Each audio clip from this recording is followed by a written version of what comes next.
కళ్యాణం అంటే కలకాలం నిలవాల్సిన బంధం. కానీ హంగు ఆర్భాటాలు కలకాలం నిలిచి ఉండాల్సిన బంధాన్ని చిదిమేస్తున్నాయి. వాళ్ళు చేశారని వీళ్ళు, వీళ్ళు చేశారని వాళ్ళు. పెళ్లి పేరుతో అనేక కుటుంబాలు తలకు మించిన భారాన్ని మోస్తున్నాయి. ఒకప్పుడు పెళ్లైన ఇంట్లో 6 నెలల కరువు అనేవాళ్ళు. సామెతగా అన్న ఇప్పుడు ఆ పరిస్థితి నిజంగా కళ్లకు కట్టినట్టు కనిపిస్తుంది. ముఖ్యంగా పేద మధ్యతరగతి కుటుంబాలు అమ్మాయిల పెళ్లికి కట్న కానుకల కంటే పెళ్లి కోసం చేయాల్సిన ఖర్చు తలుచుకొని భయపడిపోతున్నాయి. పెళ్ళంటే 3 ముళ్ళు 7 అడుగులు 100 ఏళ్ల జీవితం. మరి పెళ్లి ఖర్చు ఆర్భాటంగా అట్టహాసంగా పెళ్లి చేయాలి అనే తహతహలో వధువు తరపు వాళ్ళు, అంతకు రెట్టించిన హంగామాతో రిసెప్షన్ చేయాలని వరుడు తరపు వాళ్ళు, ఇలా ఒక పెళ్లితో 2 కుటుంబాలు చితికిపోతున్న పరిస్థితి వచ్చింది. పెళ్లి సంబంధాలు కుదుర్చుకోవడం, జాతకాలు కలవడం, కట్న కానుకలపై అంగీకారం రావడం అన్నది ఒకప్పుడు సమస్యగా ఉండేది. కానీ ఇప్పుడు ఆ సమస్య చిన్నగా మారిపోయింది. పెళ్లిలో ఇప్పుడు అట్టహాసాలు, ఆర్భాటాలు ప్రధానంగా మారిపోయాయి. నిశ్చితార్థం నుంచి మొదలయ్యే పెళ్లి ప్రక్రియలో హల్దీ, మెహందీ, సంగీత్, పెళ్లి, విందు, ప్రీ వెడ్డింగ్ షూట్స్, ఫోటోషూట్స్ అన్నీ కూడా ఆర్భాటానికి చిహ్నంగా మారిపోయాయి. ఈ ఖర్చు పెళ్లికిచ్చే కట్న కానుకలను మించిపోతుందన్నదైతే వాస్తవం. హిందువుల్లోనే కాదు, ముస్లింల్లోనూ ఇదే పరిస్థితి కనిపిస్తోంది. పెద్ద మనుషుల మధ్య ఖుబూల్ హే అని 3 సార్లు అంటే నిఖా జరిగే ముస్లింల వివాహాల్లో కూడా ఇప్పుడు డబ్బు, దర్పం, హంగు, ఆర్భాటం పెరిగిపోయింది. సొసైటీలో గొప్పగా చెప్పుకోవాలనే తహతహలో చాలా ముస్లిం కుటుంబాలు అప్పుల పాలవుతున్నాయి. ఈ అప్పులు తీర్చడం అన్నది అతిపెద్ద సమస్యగా మారుతోంది. పెళ్లి కోసం చేసిన అప్పులు తీర్చేందుకు పెళ్లికి కొన్న నగలు అమ్మాల్సి వస్తుంది. ఇలా చాలా కుటుంబాల్లో గొడవలకు దారితీస్తుంది. ఈ వ్యవహారాలు పోలీస్ స్టేషన్లకు వెళ్తున్నాయి. కొన్ని సందర్భాల్లో పెళ్లి ఖర్చుల వివాదం ఏకంగా విడాకులకు దారితీస్తోంది.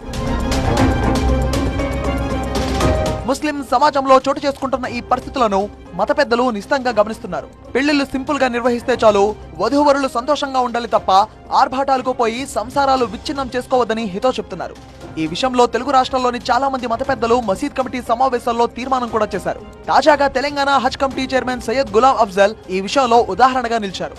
పెద్ద హోదాలో ఉన్నప్పటికీ తన కుమారుడి వివాహం ఎంతో నిరాడంబరంగా చేశారు. తాహతు స్థాయి చూపించేందుకు 10 రకాల వంటకాలు వడ్డించకుండా పెళ్లిలో కేవలం ఒక వంటకం మాత్రమే వడ్డించి అందరికీ ఆదర్శంగా నిలిచారు. ఒక కాన్సెప్ట్ కూడా మేము తీసుకువచ్చాము. అప్పుడు ఏక్ ఖానా ఏక్ మిఠా అని. కానీ అసలు యాక్చువల్లీగా పెళ్లిలో అన్నం పెట్టాలా కూడా కంపల్సరీ లేకుండే. మీరు ఒక 20 సంవత్సరం కింద చూడండి, ఒట్టికి మస్జిద్లా కానీ ఒట్టికి చాయ్ బిస్కెట్ మీద కూడా పెళ్లి అయ్యేది. ఇలా 20 డిషెస్ పెట్టి అప్పులు చేసుకొని ఆడపిల్లలు వాళ్ళు కూడా బాధలు పెడతారు, వలీమా చేసి మగపిల్లగాడు కూడా బాధలు పడతారు. అట్లాంటి షరియత్ ప్రకారం, ఇస్లా ప్రకారం ఫుజూల్ ఖర్చు అంటారు. మా దగ్గర తప్పు. మా ప్రాఫిట్ ముహమ్మద్ సల్లల్లాహు అలైహి వసల్లం ఇచ్చిన ఆదేశం ఏంటంటే, ఒకవేళ నువ్వు నీళ్ళు కూడా पानी भी इस्तेमाल कर रहे हैं, वजू के लिए ज़्यादा पानी फेंकना भी सरकार ने उसको फजूल खर्ची गुनाह है कहा है. लिहाजा पानी को నీళ్ళు కూడా వేస్ట్ చేయాలి, అది కూడా తప్పే. ఇక్కడ అప్పులు చేసి పైసలు తీసుకొని అనవసరం 20 డిషెస్ పెట్టి ఈ పెళ్లి చేసడం అది ముస్లిం వర్గం కాదు, ఏ సమాజంలో అన్నా కానీ ఒక స్వీట్ మీద ఒక అన్నం మీద పెళ్లి చేసుకోవచ్చు. అన్నం లేకుంటే కూడా ఒట్టి కూల్ డ్రింక్స్ మీద కూడా పెళ్లి చేసుకోవచ్చు. ఇలా రేపు ఈ ఫ్యాషన్గా తయారైపోయింది. దానివల్ల ఒక పెళ్లి చేస్తే ఒక 2 ఫ్యామిలీస్ 3-4 సంవత్సరం వాళ్ళకి వాళ్ళు ఒట్టిగా అప్పులు తెరుపుతారు. పెళ్లి పేరుతో ఆశీస్సులు తీసుకోవాలి తప్ప ఆడంబరాల ప్రదర్శనకు నిఖాను వేదికగా మార్చొద్దని ఉలూంలు ముస్లిం సమాజానికి బోధిస్తున్నారు. పెళ్లి వేడుకల్లో బ్యాండ్ బాజాలు, బాణాసంచా పెళ్లిళ్లు, వీడియోగ్రఫీ, ఖరీదైన ఫంక్షన్ హాల్స్ అవసరం ఏముందో ముస్లిం సమాజం గ్రహించాలని సూచిస్తున్నారు. फजूल खर्ची क्या है शादियों में, वो मैं बोल रहा हूँ, अब आप इसको सुनिए. फजूल खर्ची, बैंड बाजा बजा रहे हैं, ये फजूल खर्ची है. इंतहाई आलीशान शादी खाने ले रहे हैं.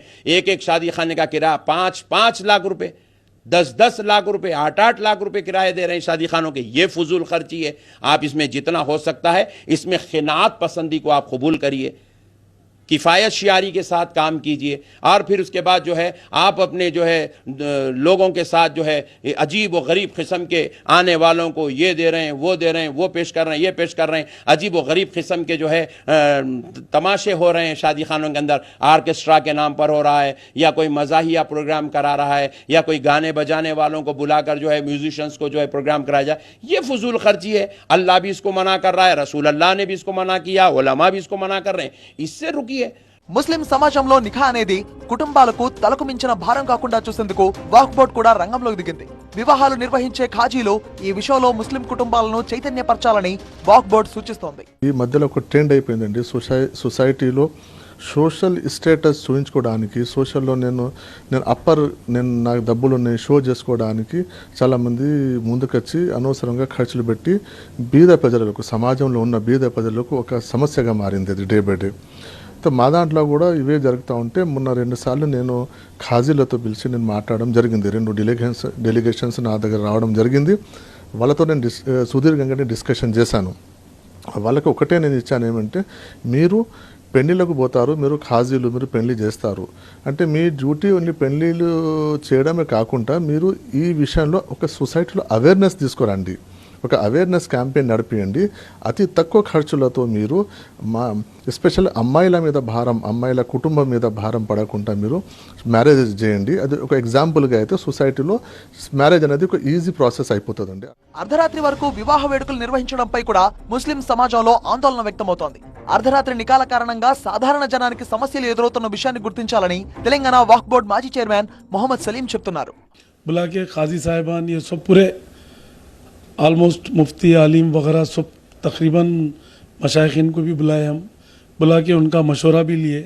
तो बहुत अच्छी तजवीज़ है बोल के ये करें मैरिजेस के लिए, क्योंकि मैरिजेस जो है रात में जब लेट नाइट हो रहे तो कहीं भी नहीं है इंडिया में सिवाय हैदराबाद के, क्योंकि पूना वगैरह में भी जाइए आप 11 बजे शादी खाने की लाइट बंद हो जाती. बच्चे जो है ना सुबह उठ के स्कूलों को भी जाते, बिजनेस के लिए बिजनेसमैन भी निकल जाता, जॉब गवर्नमेंट जॉब है तो गवर्नमेंट जॉब को भी चले जाते लोग. ये सुबह तक गाना बजाना शादियां जो हो रहे इससे पूरों को डिस्टर्ब हो रहा. మొత్తానికి వివాహ వేడుక అనేది ఏ సమాజానికి కూడా భారం కాకూడదని కోరుకుందాం.